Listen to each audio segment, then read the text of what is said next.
A Substância é um plágio de uma obra japonesa chamada Helter Skelter, que foi lançada entre os anos 90 ali, e em 2003 ganhou um livro, que aliás, né, um livro mangá, porque a gente tá falando de uma obra mangá. Bom, pra quem não me conhece, eu me chamo Cabulosa e eu comecei no YouTube há pouco tempo, estou me adaptando com a plataforma. Então, se você se interessa por N assuntos, eu trato de tudo quanto é assunto, se inscreve no meu canal que você vai me ajudar bastante, ok?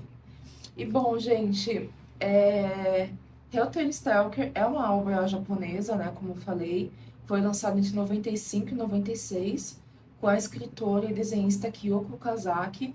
E na obra, a obra ela traz, né, a Liliko como protagonista. A Liliko ela é uma modelo muito arrogante, ela é o padrão de beleza asiático, assim, supremacia, ela é magra, ela tem todos os traços, ela é totalmente padrão. Só que ao longo do tempo, conforme vai passando o filme, a gente vai percebendo que a Lilico, ela vai ficando transtornada com alguma coisa, né? Ela começa a necrosar algumas partes da pele, começam a aparecer manchadas. E eu vou falando aqui, vou deixando os frames, e também vou deixar frames que eu achei semelhantes com a substância, mas eu já parto para a comparação com a substância. A gente percebe que o brilho dela vai caindo. A gente não consegue entender ao longo do filme, não fica tão explícito, qual tratamento ela faz, mas uma coisa que fica claro, é um tratamento ilegal, feito numa clínica ilegal, que usa supostamente placentas de bebê ali. E ao longo do filme a gente vê ela achar muitos meios para manter o padrão de beleza dela, seja comprimidos, injetáveis, cirurgias, procedimentos. Mas a gente vai vendo que com o abuso e quanto mais ela usa, né, essas substâncias passadas pela médica, mais ela vai ficando transtornada. E a forma que ela fica transtornada é muito semelhante com a forma que a protagonista de A Substância vai ficando. A visão turva, confusa, ela também tem flashes das pessoas falando o quanto gostam dela, o quanto as pessoas, ela traz entretenimento para as pessoas, o quanto ela traz felicidade, o quanto ela é amada. A Lilico, ela tem muito essa questão, isso fica muito nítido, do quanto ela quer ser amada, que é a parte mais importante para ela, entreter o público e ser amada. E isso pega muito também em comparação com a substância, e na Lilico isso fica mais explícito, porque ela levanta questionamentos que todo mundo que ama ela, que ela é uma modelo super famosa, o ícone Teen, não conhece ela. Então eles não amam ela de verdade, eles amam a, a aparência dela. E aos poucos a gente vai vendo que a Lilico nem sempre foi bonita. E que foi através desses procedimentos que ela ficou bonita. Então por isso que ela sempre traz esse trauma da rejeição, esse trauma de não estar dentro dos padrões. É uma comparação assim drástica com a substância, é que enquanto na substância a inimiga da protagonista era ela mesma, só que ela pensava que era outra pessoa, só que no fundo sempre foi ela, a Lilico, ela tinha rivais reais além de si mesma, né? Porque a gente vê que ela enfrenta uma guerra interna ali com ela mesma. Ela tinha rivais diretos. Isso eram modelos da própria agência dela, outras modelos mais jovens que iam aparecendo, né? Inclusive, uma dessas modelos fala que não importa se uma delas morrer, porque elas são apenas fábricas de desejos, para que as pessoas passem a desejar ser como elas. Elas são apenas um produto, um serviço. E isso vai ficando muito claro de forma bem interessante, que a Lilico ela começa a surtar e a se questionar e a se comparar e até pensar e tentar contra a vida da outra modelo. E a agência que ela faz parte tem, né, a empresária, a agenciadora dela, que é muito equivalente ao personagem do diretor, né, do programa da Substância. que ela realmente traz isso de pessoas substituíveis. Ela sempre vai atrás de novos talentos para substituir. Ela sempre tem um discurso dócil na frente e um discurso de objeto daquela agenciada pelas costas. E ela traz muito isso, né? E um fato interessante é que ela quer tornar todas as meninas como ela através dessa clínica. E aí as coisas vão ficando cada vez mais embaralhadas e a Lilico vai chegando, né, ao seu limite. Inclusive, uma coisa muito interessante que eu achei até no mangá, que e no filme também ela fala que ela escuta o relógio na cabeça dela, dizendo que o tempo dela tá acabando. Isso é muito interessante, porque, né, escancara aí o quanto o tempo ele é nocivo pela visão da sociedade com nós mulheres. A gente sente cada dia mais que o tempo tá se esgotando para se realizar, para ser considerada bonita e desejável. Agora vamos às cenas, a fotografia que me lembra, né, além da história, a substância, ela trouxe uma fotografia semelhante, porém com uma cartela de cores mais frias e neutras, enquanto no da Lílico a gente vê muito vermelho, cores neutras, é um quente meio frio, com fundo frio, sabe? É tudo quente, mas um pouco opaco, tem muito brilho, mas continua sendo opaco. Ela traz um quarto cheio de informação, a casa dela é linda, mas aquilo continua escuro, aquilo continua sem vida. Isso é muito interessante.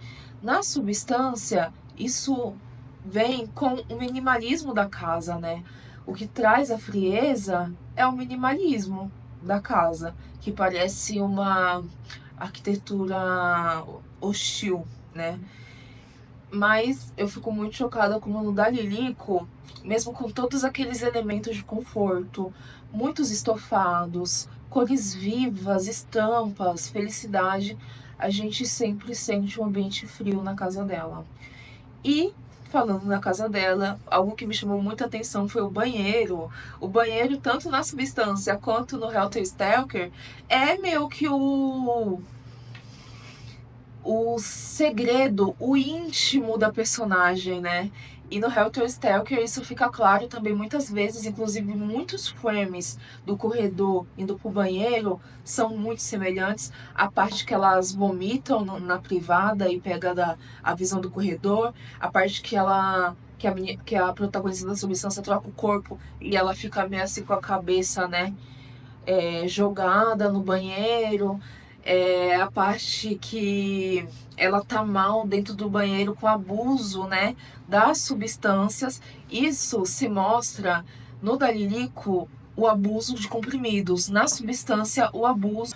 A janela ampla, que no Dalilico não parece muito bem ser uma janela, tem uma estampa no fundo, também me lembrou muito. O formato da sala do apartamento me lembrou muito, né?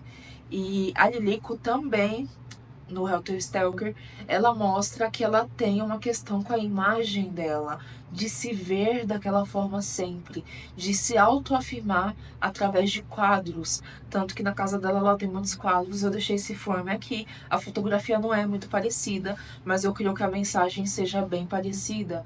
Você vê que a Sui, ela troca as imagens da Matrix. Ela vai trocando as imagens conforme aquilo que ela gosta. Enquanto, quando a Matrix volta, ela evita ver a si mesma. Isso é muito interessante. Também tem muitos frames da Lilico no Helter Skelter na frente do espelho, algo muito semelhante ao da Sui, né? Inclusive essa questão delas se, se olharem, eu vi muito no primeiro take do filme de Helter Skelter, porque a Lilico, ela vai se desenrolando como uma múmia, como se ela fosse ser uma nova pessoa. E ali, ela, quando dá pra ver que ela de alguma forma tá se vendo, o espelho não aparece, e você vê a reação dela. E quando a protagonista de A Substância se vê pela primeira vez, também tem essa questão de revelação. O espelho tá embaçado, e ela limpa para conseguir se ver ali, tira uma tira do espelho com a mão para conseguir se ver de forma nítida. Eu achei isso muito interessante. Outro take muito louco também que eu vi foi em relação à Estrela da Fama, né? Nos primeiros 2 minutos de ambos os filmes tem o glamour e a fama e flashes, flashes e flashes e comentários, e é cortado para o início do filme com nome, centralizou o filme com algo vermelho sendo jogado. No Dalilico, algo vermelho é jogado no chão branco e na substância é jogado algum molho, prédio e visão de olhares desconfortáveis, tumulto de pessoas em cima, pressão, também é colocado nos 2 filmes de forma diferente. No Dalilico é quando vaza que ela fez cirurgias, né, para ser como ela é. E no da substância é com a pressão do diretor e da expectativa do público e de toda a produção para o evento de fim de ano que ela ia ter que apresentar de qualquer jeito. Tanto que tem frames do eventos, são eventos diferentes, né? E em momentos diferentes do filme. Mas a câmera pegou exatamente do jeito. Quando eu fui ver até a mão da coisa, assim, a mãozinha do monstro, é semelhante com a da Lilico acenando pra plateia. E a do monstro, ela não tá acenando, ela só tá colocada de um jeito que ela ficou assim. Mas teve essa coincidência também. E novamente fica claro, né? A substância vem com tons frios ali, o azul, e o da Lilico vem com os tons quentes, mais tristes.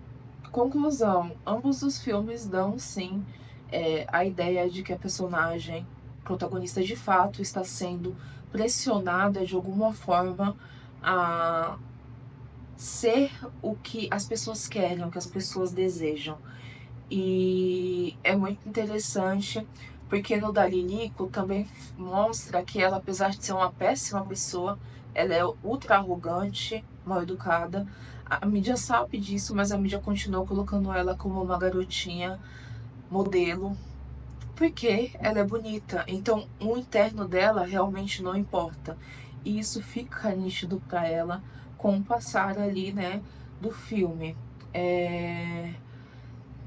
Nos 2 também, as vítimas, né, as protagonistas, elas enxergam pessoas que já exageraram, né, da dose. Na substância, quando ela sai e vai no barzinho, uma lanchonete, e ela vê um cara já em estado avançado, né, do abuso da substância.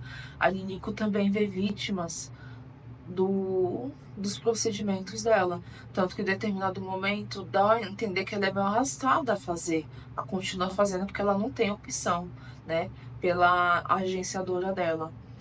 E eu particularmente gostei mais do japonês, inclusive eu estou interessada em adquirir um mangá já. Eu gosto muito da fotografia asiáticas em filmes. Eu amo os ângulos, as luzes, as cores que eles trabalham e o como eles deixam uma mensagem mais nítida sobre isso, sabe? Filmes asiáticos te ensinam a ter uma leitura muito interessante sobre cinema, a junção de muitos elementos e detalhes, né? E é isso, gente. Eu não acredito que seja um plágio, mas também eu acredito que merecia ser referenciado como um filme que foi uma inspiração, porque eu vi relatarem outras inspirações, mas não Helter Skelter, que é o principal nitidamente. A indústria norte-americana, ela sempre se inspira um pouco demais em filmes asiáticos e nunca dá, né, o seu devido crédito, obviamente, né? Perfect Blue é um ótimo exemplo disso. Então é isso, gente. Esse foi o vídeo. Eu não costumo falar muito do meu lado cinéfila, mas eu gosto bastante de filmes e se vocês quiserem eu falo mais sobre. Beijos. Curte, comenta, compartilha e se inscreve nesse canal, hein? Agradeço muito.